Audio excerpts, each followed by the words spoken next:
Hello, I'm Zash, and welcome to episode 8 of my Katawa Shoujo Let's Read. Joining me, as always, is my co-reader Faye. Last episode, we had a date with Emmy and Rin on the roof, and that went fairly well. They seem to be a nice couple. Well, they're not a couple, but nice two girls. Then later, we went down to town because we were kind of sick and tired living off of cafeteria food and wanted some of our own.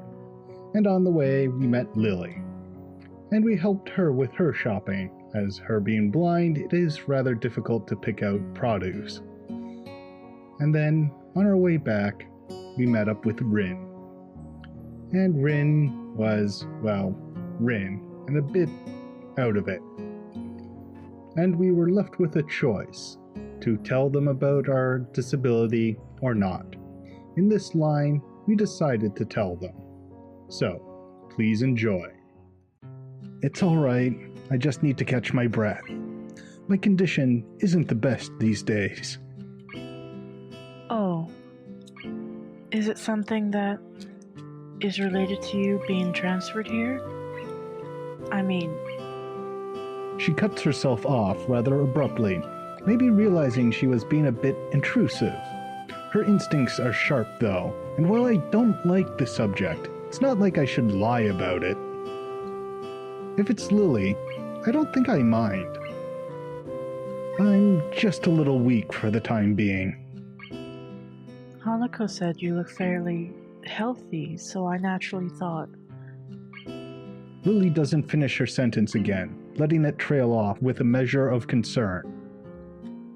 As she furrows her brows, Lily's uncomfortable expression spurs me to say at least something to ease her feelings.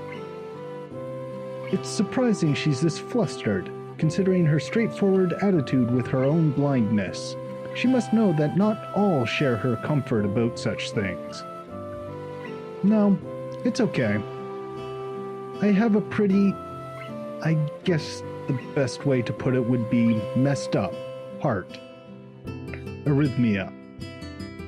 I had a bad heart attack a while ago because of it, and spent most of the spring in the hospital. Ended in Yamaku on doctor's orders. She silently nods her head in acknowledgement. My answer, though, only seems to make Lily furrow her brow even further. She doesn't seem to know quite how to react, given we don't really know each other that well. I can't really fault her for it, given I have the exact same reaction. To my surprise, in a moment's time, her face shows that she comes to some sort of realization. Wait. So the time when Emmy and you collided in the hallway? Her ability to connect the dots quite so fast is unexpected. Yeah, I guess I'm a textbook example of why those rules about running in the corridors exist. That was a lot more dry than I intended. Lily visibly shies away from continuing the topic. While I do want to assuage her concern, I really don't want to dwell on this either. Don't worry about it. I try to offer a reassuring smile, but then I realize the futility. Without knowing this, Lily smiles at me reassuringly, but doesn't say anything further. Arriving at the dorms, Rin stops in front of her mural as if lightning struck her. She had been so quiet for almost all the walk back that I had all but forgotten that she was here. It's Friday, isn't it? Yes, Friday, the 8th of June. This is bad. Bad? Why? I think I'm gonna go in a fetal position and throw up. Probably in reverse order. Is something wrong? No, nothing's wrong. It's Friday and nothing's wrong yet. This mural is going to need to be finished by Sunday. So everything's alright. Do you have any drugs? Or a time machine? This is not good. Not good. So, she's behind her schedule. Recalling Shizune's exasperation at Rin's carefree attitude several days ago, I don't know what to think. She's left herself open for a told you so, unless she can pull off whatever she needs to pull off by Sunday morning. Rin keeps staring at her mural, looking as mortified as she can. Leave me. I'm going to need to work for a while. I glance at Lily, expecting her to share an incredulous look with me as I roll my eyes. But then I realize she's not one to do that kind of thing. Leave me. We do, of course, not wanting to aggravate her any more than she already is. There is a churning bad feeling in my gut. Rin sure has a knack of making people feel worried about her. She seems like a person who should never be left alone. Maybe we should call someone? She sounded like she was going into shock or something. I'm sure she'll be just fine. She's just how to say... Lily cocks her head a little, trying to find a polite way of calling Rin crazy without calling her crazy. Unique? Yes, a very unique person. I guess you could say that.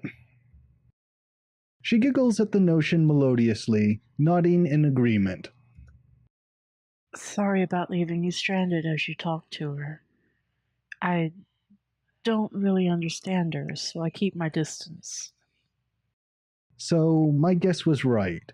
Lily offers a slight, apologetic smile, as if she was sorry that her own shortcomings have prevented her from becoming closer to Rin. I'm not one to blame her, at all. Lily lets slip a long breath, probably a disguised yawn. I imagine she's as exhausted by all this as I am. I'd better leave now and give these to Hanako. Thank you for the company, Hisao. She smiles very sweetly at me.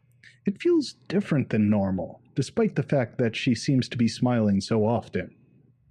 I can't put my finger on what the difference is. It's just different. Relaxed, I'd say. But that's probably just relief over getting rid of Rin. Maybe. Yeah, good night. Say hi to Hanako for me. I will. Good night.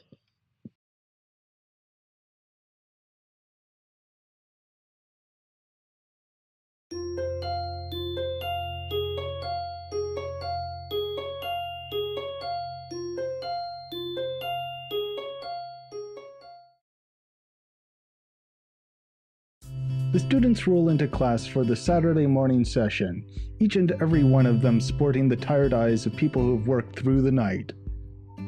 With only a day left to prepare, I suppose it's not so surprising.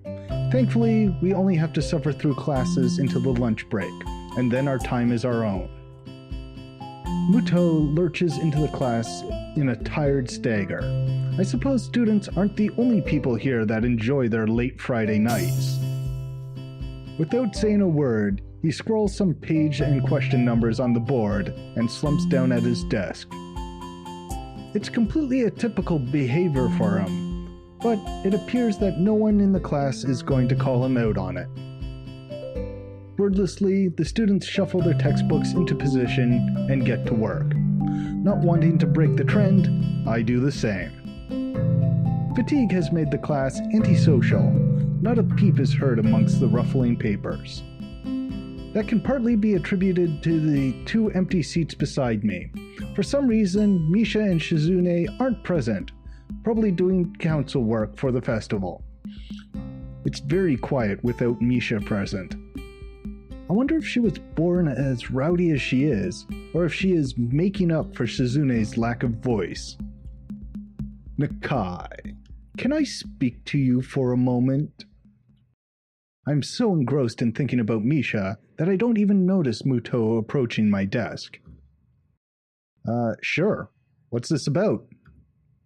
It's probably better if we speak outside the classroom. Something about this doesn't sound too good, but I stand up and follow him out into the hallway. Muto stands in the hallway, scratching his head as he works out what he's trying to say. Not knowing what's going on, I wait silently. So, tell me, How are things? Things? I expected Muto to be a little vague, but this is pushing the limits. You know, things. You've had a week to settle in now, so how are things? Fine, I guess. I see. And how is your condition? The pause before condition seems a little unnecessary. Haven't had any problems so far. A brief shimmer of relief passes across Muto's face. Good. That's good. The school nurse was a little concerned that you might have been pushing yourself a bit too hard. He asked me to keep an eye on you when he couldn't. That makes sense. I'd ask that you don't blow us off so freely. As much as we try to give you the level of education that you would get in a normal school, you have to realize that you have limits. Our goal is to make sure that you know where those limits are, and how to maximize your potential within them. Do you follow me? I guess. I mean, I don't plan on doing anything stupid. Well, that's a start, I guess. So then, on to my next question. How are you finding your studies? I understand you were laid up for a while. We're not too far ahead, are we? I don't really think so. I tried to keep up when I was in the hospital, so it hasn't been too hard. Muto taps his chin and raises an eyebrow as he absorbs this information. Is that so? I suppose there are still students out there who realize the importance of learning. I wouldn't go that far. I was only trying to keep myself occupied in my little life support prison. Well, yeah, you've got to keep up with these things, right? That's exactly it. One wrong move in this world, and you're left behind, right? Right. Wouldn't want that to happen. No, you wouldn't. Every week there's a new scientific discovery. Most of them mean nothing to the layperson, but any one of them could be the key to the next big thing. I'll keep that in mind.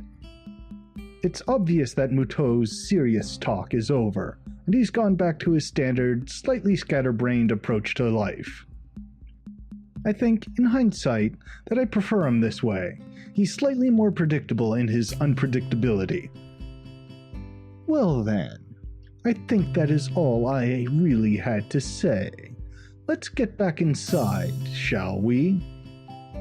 My relief at that suggestion is insurmountable. Sure, you're the boss, right?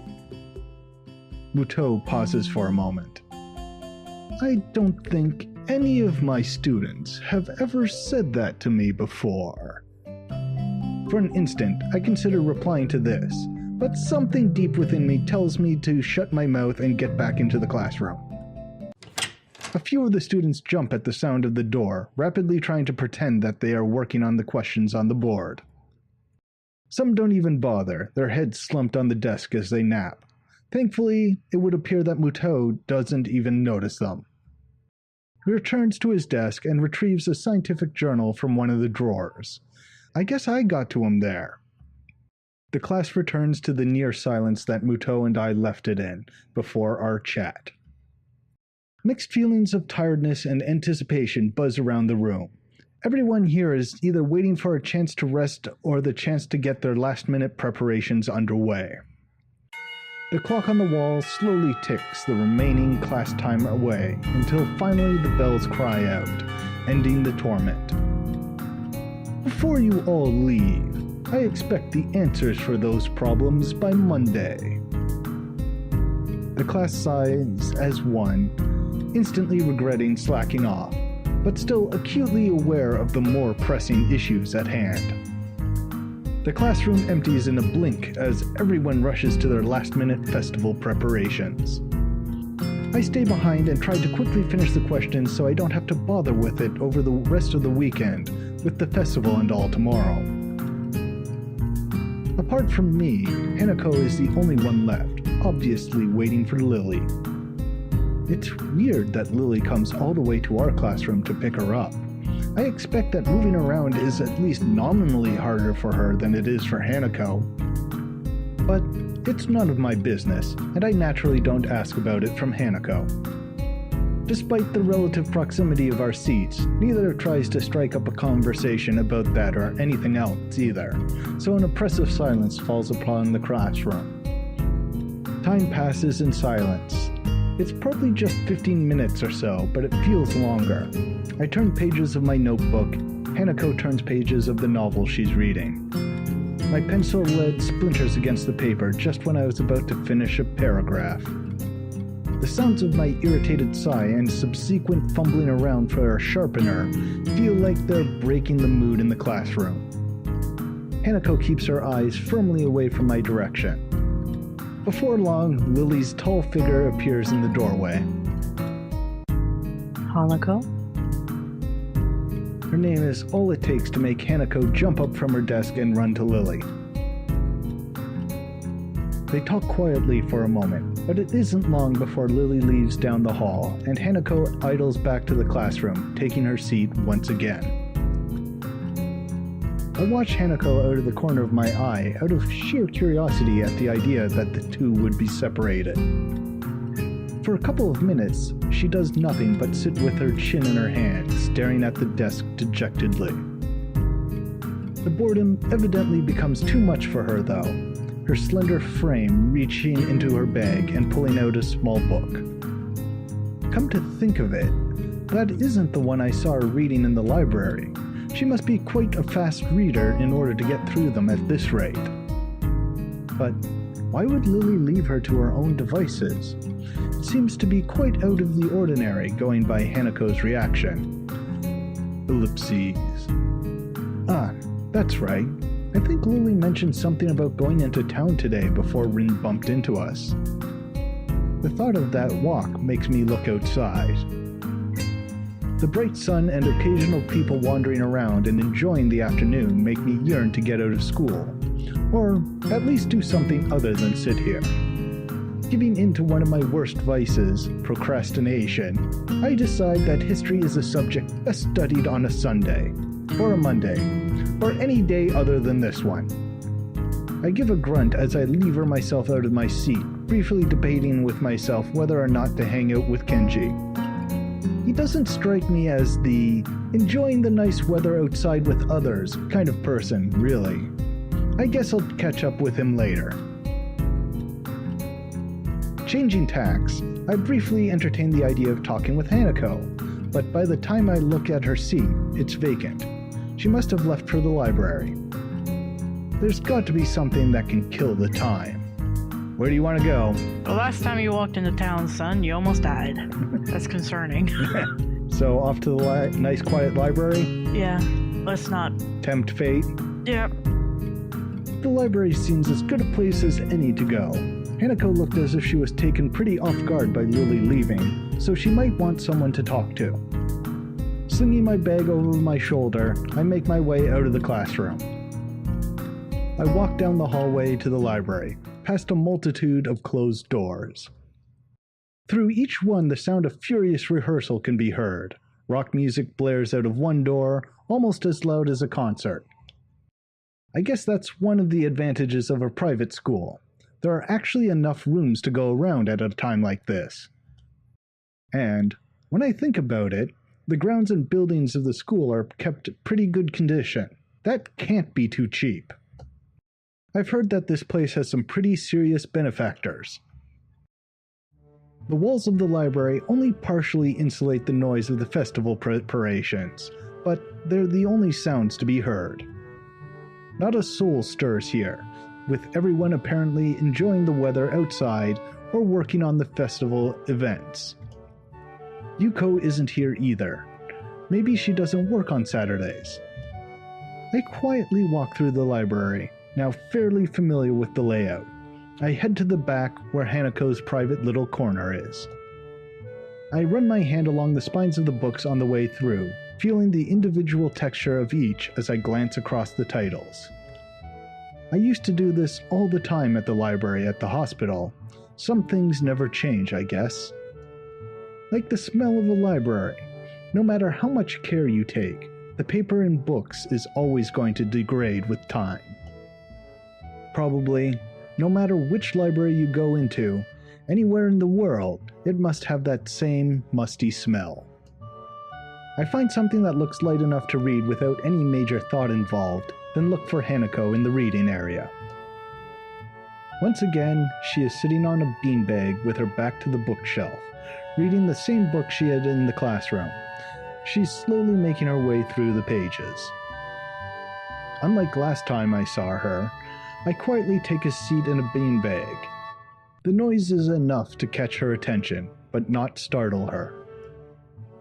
This delicate routine that must be followed each and every time I try to talk to her almost feels like hunting game.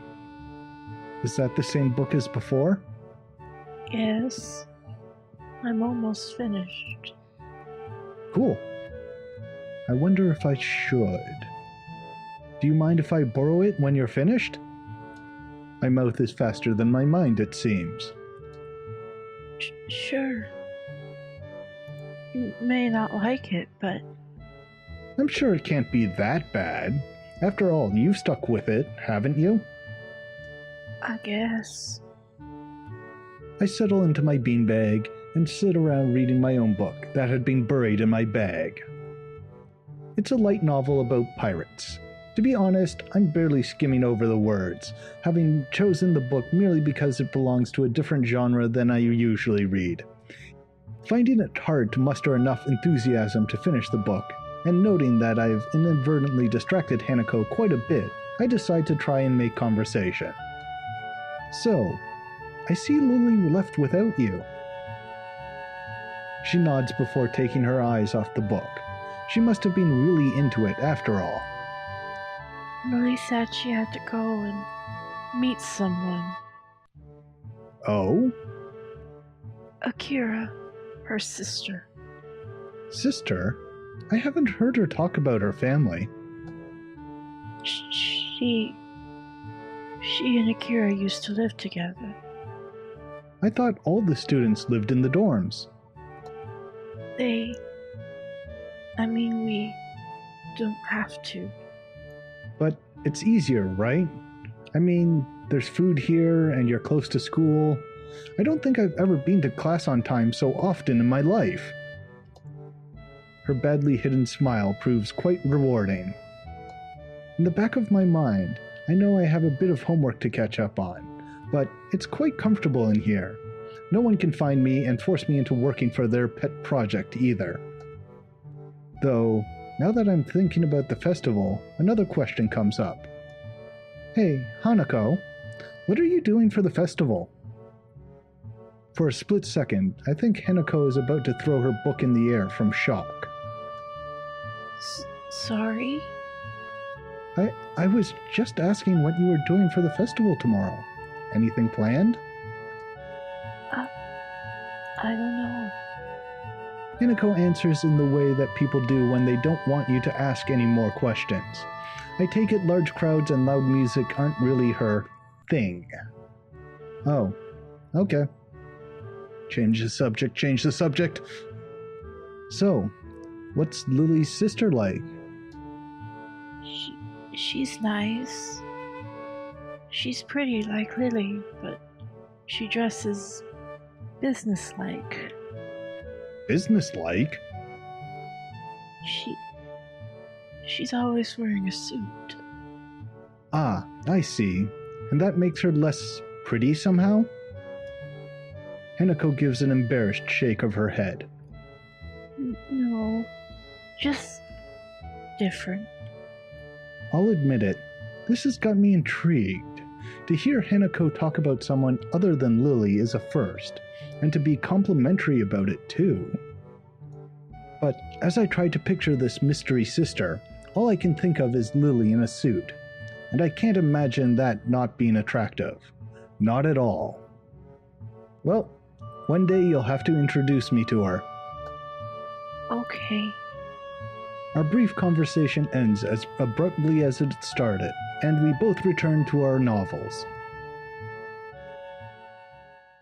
The passage of time is marked only by the gradual movement of the patch of light cast through the window.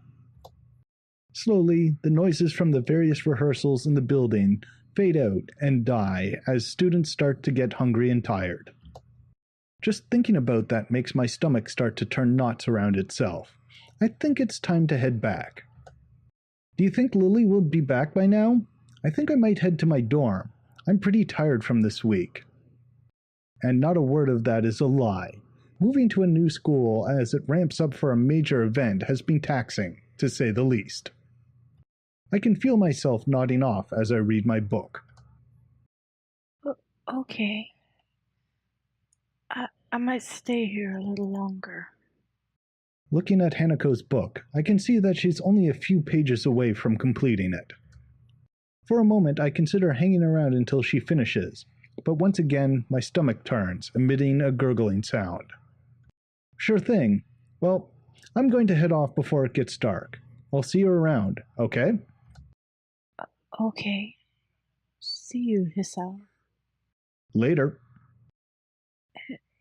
Hisao? Hmm?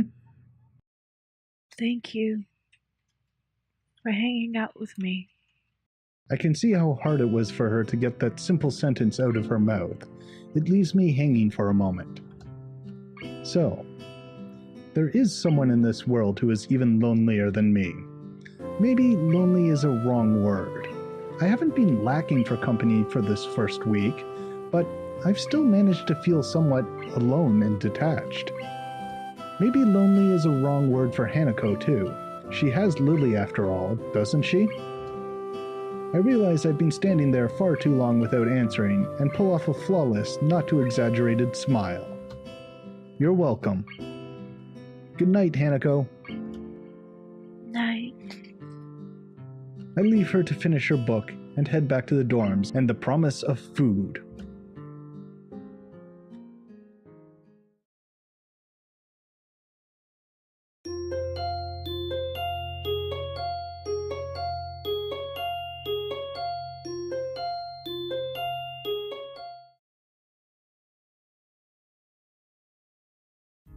The next day, I wake up feeling a little lightheaded. It's almost noon already. Sleeping late is fine, since it's a Sunday and there are no classes. Not just a Sunday though, but the festival as well. From my window, I can already see some people at the soba booth slinging noodles onto plates for people with a craving for low-quality food. I throw back a handful of my morning meds and ponder how to spend the day. There will be a few exams in the coming week, but I don't consider those as ominous as others, so I'm not worried about them as I probably should be. With no urgent obligations regarding education, I should be free to spend the day at the festival as I like. Finishing my morning routine, I exit the hallway, intending to go out and find something to eat. Passing by his door, I decide to see what Kenji is up to today out of impulse. I'm curious if he has any plans, since everyone is doing something. Then again, I can picture him having built a soundproof shelter in his room. Or possibly something like a fort, complete with "No Girls Allowed" sign. And with the "girls" crossed out and "body" crudely scrawled underneath. Knocking on his door, which is luckily devoid of any kind of sign, I hear again the unsettling clicking of at least 10 locks being pulled back. The door opens up a crack. Who is it? You're supposed to ask that before you open the door. Oh, it's you. Damn, it's early. It's not really that early. What is it, man? Nothing. Was just gonna ask what you're gonna do today. Half the school is out there already. Out where? Why? What? What? Is today special? Why are they there? Who are? I can hear them. It's loud. Don't tell me. Has the invasion begun? He suddenly looks more alarmed. What day is it, man? Yeah, I guess you can't see the big wooden booths outside and people selling stuff. What the hell are you talking about? I have my curtains closed at all times to thwart the snipers. It's the festival. You know that, right? Oh shit, that's today? Damn. Damn it. I can't believe I forgot. I don't have my fort finished yet. This is bad. This is going to be a very bad day. It's good you told me this, man. This is going to be a bad day. Why? Oh man, they're going to be everywhere. The people, outside my window, socializing. Kenji rubs his temples nervously, suddenly looking very ill. It's going to be loud as hell. Damn, and I was going to go out today. But now, it's ruined. Everything is ruined. This is awful. This sucks. This sucks. What the hell? This really sucks. I can't go anywhere now. There's nowhere to run. Kenji seems nervous. You could even say he's majorly freaking out.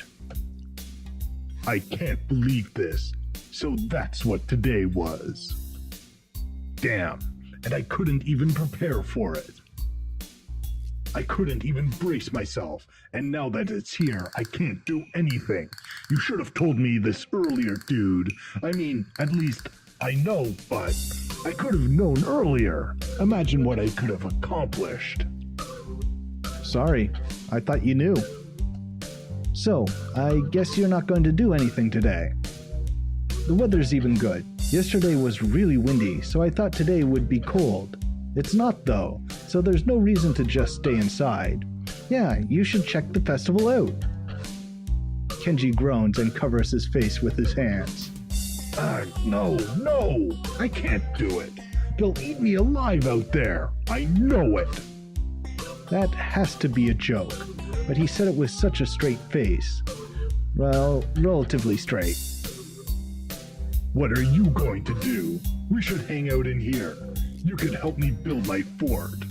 We might even make it if we work together. I don't know. I'm pretty hungry, so I thought I'd get some food first, and then check out the attractions. Your class project seemed pretty cool, and I gave a hand with it, so I want to see at least that one, and chat with Lily, I guess. Speaking of that, don't you have any obligation for the project? Are you out of your mind? That blind broad is up to no good. I can feel it in my spleen, man. Her presence is like a dark shadow that's in the way of my great vision. As expected of blind people. What? Besides, I thought that you were also... He holds up his hand to interrupt me. Only legally. Metaphorically, I can see farther than any man before me has ever seen. Kenji looks stoically into the metaphorical distance to emphasize his statement, thrusting his chin forward to look manlier. Actually, it's just the corridor wall 2 meters away, but it's all the same. I can see the future of mankind, and it's a dark one, unless the threat of woman is stifled. They are everywhere. He fingers his scarf nervously, faster and faster, like he's trying to start a fire. Then he slowly begins to calm down once the panic attack finishes running its course. I'm going to have to find some place to hide in, a safe haven, and then knock the lights out myself so that I don't have to experience this horrible day. I have the perfect thing for that. I must prepare now. Don't go to the festival. Okay. Later, dude. The door slowly closes with a low creak, and I don't know how to feel about what Kenji just said. After buying a plastic plate of takoyaki from a stall belonging to the class next to ours, I take a seat in the school gardens and watch people pass as I tentatively nibble away at the rather bland-tasting item. I guess I shouldn't complain. It's better than nothing, and it didn't cost much. As I look out towards the school, watching the people coming and going proves a surprisingly entertaining way of passing the time as I eat. Little children accompanied by parents or grandparents scamper about in the din from event to event, one hand dragging their company and the other bearing an oversized colorful snack. I can't help but notice the age range amongst the people here is skewed towards the elderly, something that I'd also noticed when I was walking around town. This must be one of those towns where the only people left are those that have lived there their whole lives and ardently refuse to leave, and those wanting to live out the rest of their days in one of the increasingly few tranquil places. I guess that also goes away to explaining how conservative Yamaku school culture seems to be. Not that I mind one bit. I kind of like how calm Yamaku and its surroundings are. The heat, though, is another matter entirely. Sitting in one place for so long has focused my mind on how annoyingly humid it's getting, now that the hottest part of the day is here. I'd better get mourning if... Yaha! The sound of the car alarm bells takes me completely by surprise as I stand up, a reaction shared by a few of the people strolling around as well. The PA system crackles to life after the tolling bells end. Its age shows as the principal makes a barely intelligible announcement over it, officially opening the festival that's very much in full swing. It's quite amusing to contrast the pleasant smile of the older folk against the alternating pained and bored grimaces of their younger charges. The students, on the other hand, seem to pay it little heed. Nevertheless, as the address finally ends, all are united in polite, if not overly enthusiastic, applause, and then get back to business. Slipping a hand in my pocket to look as relaxed as possible, I casually glance around for something to do. It's somewhat difficult to see very far with all the people around.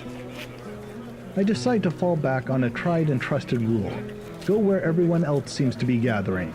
Right now, that's the school courtyard and the surroundings. Throwing the used plate into the trash can, I make my way towards the school building. Seeing the number of stalls around the perimeter of the school building surprises me. Quite a few of the classes must have opted to have multiple stalls. In deciding which to visit first, I catch sight of a familiar banner with a blue pattern bordered and red text. Lily's stall is as good a place to start as any. I'm curious as to how it's going after all of the work she and her class have been doing for it. Stepping up to it, I begin to see why the class took so long to organize everything. Easily twice as wide as many of the other stalls and with equipment for cooking strewn everywhere, it's closer to an outdoor restaurant than a festival event. As a student in front of me takes a bowl of noodles and leaves, I walk up to the counter. The girl behind it seems quite exasperated and asks me to wait a moment before she disappears underneath the counter. Seizing the moment, I take a quick glance around. Steam seems to be rising from everywhere as pots and pans simmer away. The most blind of the students are unpacking ingredients while being helped by someone who is probably the teacher of 3-2. It doesn't take long to notice Lily amongst them, talking with the teacher as she quickly counts out the boxes and packets with her fingers. From her expression and the fact that both she and the teacher seem to be in a state of mild confusion, it appears that there's been some problem in coordination. Before I can stare any longer, the girl behind the counter pops up again, only to look back and ask where the spare change box is. Lily pauses for a moment before she and the girl switch places at the counter, and the teacher quickly walks off somewhere. Sorry about that. We're having a few problems. What would you like? It takes me a second to remember what I'd come for. My eyes quickly dart to the side to read the menu sitting on the counter. Oh, I guess some miso soup? Is that Hisao? Yep, looks like you're pretty busy. Her face all but confirms it as she drops her waitress facade. Somewhere along the line, our order got mixed up. We're trying to fix it now, but it looks like we have only half of what we need. Wouldn't serving smaller portions cover over the problem? It seems that's what we'll have to do, though I wish we didn't. The fact that a good half of our class is gone doesn't help either. I glance behind her to see how many people are actually operating the stall. It couldn't be over about 8. I take it that's why your teacher left? That's right. She's going to try and round up a few more of our classmates to help. Hearing the sound of footsteps behind me, I stealthily glance backwards to see an elderly couple taking a place in the line. I guess I'd better stop loitering around and chatting. Here's the money for the soup. Soup. Oh, right. Coming right up. Lily turns and calls for a bowl of miso soup as I hand over the money for it. Taking the coins in her palm, I can't help but notice how efficiently she counts them out with her long, pale fingers. Eventually satisfied that I've handed over a correct change, she puts it into a small metal tray. It isn't long before the soup is made and carefully handed to her, after which she turns and subsequently hands it to me. Thanks. I'll come back to drop off the bowl. Thank you, Hisao. Oh, there's one other thing. Have you seen Hanako? Hanako? No, not today. Why? She gives a small sigh of abject disappointment. It's okay. I was just wondering what she was doing for the festival. You'll come back when you're done, then? Sure. I'll keep an eye out for Hanako, too. Thank you, Hisao. I walk off from the stall and find a seat, carefully cradling the steaming wooden bowl in both hands. Compared to the dumplings from before, this is quite nice. A little cool compared to what it probably should be, perhaps, but the flavor is enough to cover for that reasonably well. As I drink, I can't help but feel somewhat guilty for not being as involved in the festival as the others. It can't really be helped, considering I was dropped into the school only a week ago, but it still weighs heavily on my mind. That, and the fact that a few students don't really seem to be enjoying the festival as much as the visitors. Eventually, I finish my bowl and leave for the stall to drop it off. Considering that there seems to be no line at all, I take my time walking up. It seems that the teacher's mission paid off. There are now over a dozen students helping, and much of the unpacking has been done. Despite most of them seeming quite relaxed as they work, Lily still appears to be somewhat stressed. Lily doesn't look impressed at all, and I can't really blame her. On top of her issues with her stall, she still seems to be a little worried about Hanako. I can't really help her with the former, so I guess the only way I can help is by trying to take her mind off our shy mutual friend. Placing the bowl back on the counter, I call out to Lily. Hey, Lily, don't worry about Hanako. I'll go find her and hang out with her, okay? I can see Lily's relief plainly written across her face. Thanks, Hisao. And if you see anyone from my class, can you tell them to come back here, please? Will do. Have a good one, and make sure you take a break, okay? I will if I can. See you later, Hisao.